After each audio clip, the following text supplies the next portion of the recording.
یہاں پر پارٹی کی جو اچھا ان کو بڑا کیا ہوا ہے یہاں پر بھی مخدوم احمد صاحب کو، یہ خود جاتے ہی نہیں ہے، کسی جگہ کمپین نہیں کرتے، یہ صرف اور صرف اپنے بیٹوں کی اس دفعہ کمپین کرتے رہے، اور وہ بھی یہ آخری ہی موقع تھا، میرا اپنا یہ خیال ہے پولیٹیکلی اگر ہم بات کریں تو مجھے اب نہیں لگ رہا کہ آگے اس سے ان کو لوگ ووٹ دیں گے، کیونکہ لوگوں کے درمیان جو فاصلہ انہوں نے رکھا ہوا ہے وہ بڑا خطرناک ہے سیاسی طور کے اوپر۔ دیکھیں آپ کے جو مخالف ہیں وہ چاہے مسلم لیگ نون ہو یا پاکستان تحریک انصاف ہو، یہ دونوں وہ جماعتیں ہیں جن کے بہرحال گیلانی صاحب، گیلانی خاندان اور مخدوم احمد محمود صاحب کے خاندان سے وہ کم سردار ہیں، کم نواب ہیں، کم مخدوم ہیں یا نہیں ہے، وہ بزنس مین ہیں، وہ لوگوں سے ملتے ہیں، کام کریں یا نہ کریں۔ پاکستان مسلم لیگ نون کام کے حوالے سے ہے، ان کے لوگ کام کراتے ہیں، وہ ملتے بھی ہیں۔ پاکستان تحریک انصاف کے لوگ کام کی بجائے اس دفعہ وہ زیادہ عام ورکر ہوتے، وہ لوگ تھے جس طرح سے انہوں نے تبدیل کیا ہے۔ رحیم یار خان کے آپ اندر دیکھیں سارے لوگ انہوں نے تبدیل کیے ہیں، نبیل ڈیر صاحب آ گئے، ممتاز مصطفیٰ صاحب آ گئے، راجہ سلیم صاحب آ گئے، سوائے غوث محمد کے، وہ پچھلی دفعہ بھی الیکشن لڑے تھے۔ تو اس طرح سے انہوں نے اپنے لوگوں کو تبدیل کیا ہے۔ نئے لوگ جب آتے ہیں، نئی چیزیں جب آتی ہیں تو جو عام لوگ ہیں وہ آپ کے ساتھ انگیج ہونا شروع ہو جاتے ہیں۔ عام بندے کو بھی پتہ چلتا ہے کہ کل مجھے بھی ٹکٹ مل سکتی ہے۔ پاکستان پہ پارٹی ضرور دیتی ہے، ہمیشہ سے دیتی رہی ہے، اب بھی کسی نہ کسی جگہ پہ وہ دے دیتے ہیں، لیکن ایسا نہیں ہے کہ وہ کہیں کہ جی نہیں وہ۔ اب میں آپ کو بتاؤں، گیلانی خاندان کے بغیر آپ کسی ایک بندے کو ٹکٹ دے کر دیکھیں ملتان کے اندر، اسی طرح سے مخدوم احمد محمود صاحب کو کے بغیر آپ کسی بندے کو ٹکٹ، چاہے جتنا وہ آپ کا ورکر ہی کیوں نہ ہو، تو آپ ان سے پوچھتے ہیں پھر اس کے بعد دیتے ہیں۔ تو پارٹی کے اندر پاکستان پیپل پارٹی کو سب سے زیادہ جو نقصان ہے وہ یہی چیز پہنچا رہی ہے۔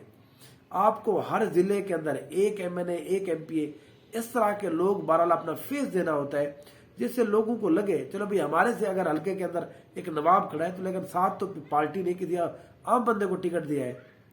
تو اس طرح سے بھی جو پارٹی کے لوگ ہیں وہ تھوڑا سا زیادہ آپ کے ساتھ ورکنگ بھی کراتے ہیں، اور لوگ بھی آپ کے ساتھ مل جاتے ہیں۔ لیکن جہاں پر مخدوم احمد محمود صاحب بھی، اور پھر اس کے بعد معاملہ کیا ہے پارٹی کے اندر، پاکستان پہ پارٹی کے اندر اب یہ بات آ گئی ہے کہ وہ کسی بھی بندے سے حساب کتاب نہیں لیتے۔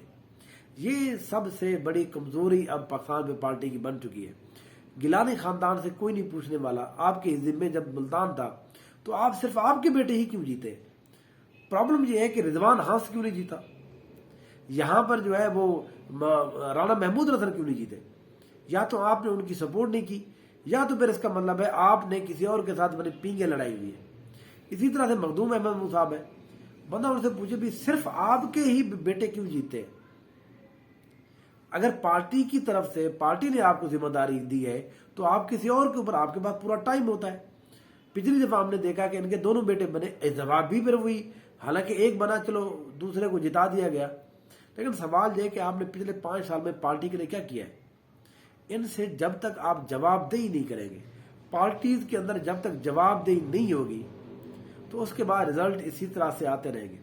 نون لیگ کے ساتھ بھی یہی پرابلم شروع ہو گیا، لیکن وہ تھوڑا بہت چیزیں کرتے ہیں کیونکہ وہ ایک اور سٹائل کی پارٹی ہے جس کے اندر جو ہے وہ بزنس مین بھی ہوتے ہیں، وہ زیادہ کاروباری لوگ ہوتے ہیں، وہ اور طرح کے لوگ ہیں۔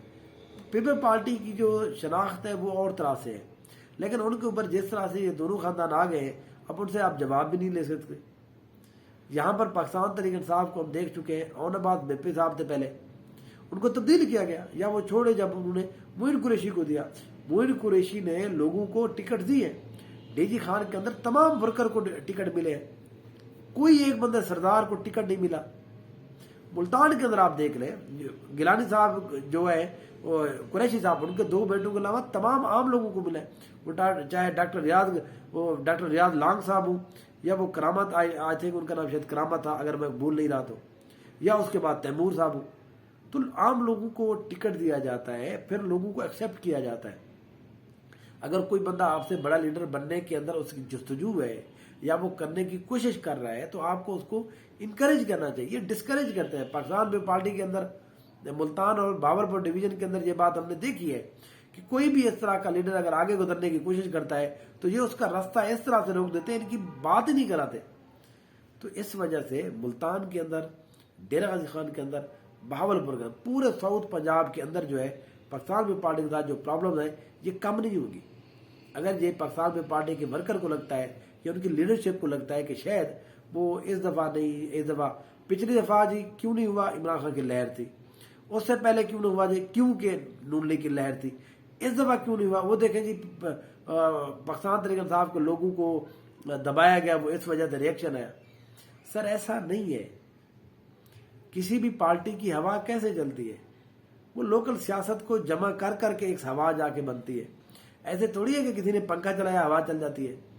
تو ملتان آپ بھی اپنی ہوا چلا سکتے ہیں، لیکن مجھے اگلے الیکشن کے اندر تک جب تک آپ ان چیزوں کو ایڈریس نہیں کریں گے آپ کی ہوا پھر بھی نہیں چلے گی. آپ کو صرف جھونکے آئیں گے، وہ بھی دو خاندانوں کے، اور وہ اپنے تو چسکے لے رہے ہیں، اپنے مزے لے رہے ہیں، لیکن پارٹی کی وہ نقصان پہنچا رہے ہیں. انشاءاللہ ایک اور پاکستان پیپلز پارٹی کی سیریز سٹارٹ کر رہے ہیں سندھ کے حوالے سے کہ آخر پاکستان پیپلز پارٹی وہاں جیتتی کیوں ہے، اس کی وجوہات کیا ہے، وہ میں آپ کے ساتھ انشاءاللہ اگلی اپنی سیریز کے اندر شیئر کروں گا. دیکھتے رہیے no side. Thank you so much.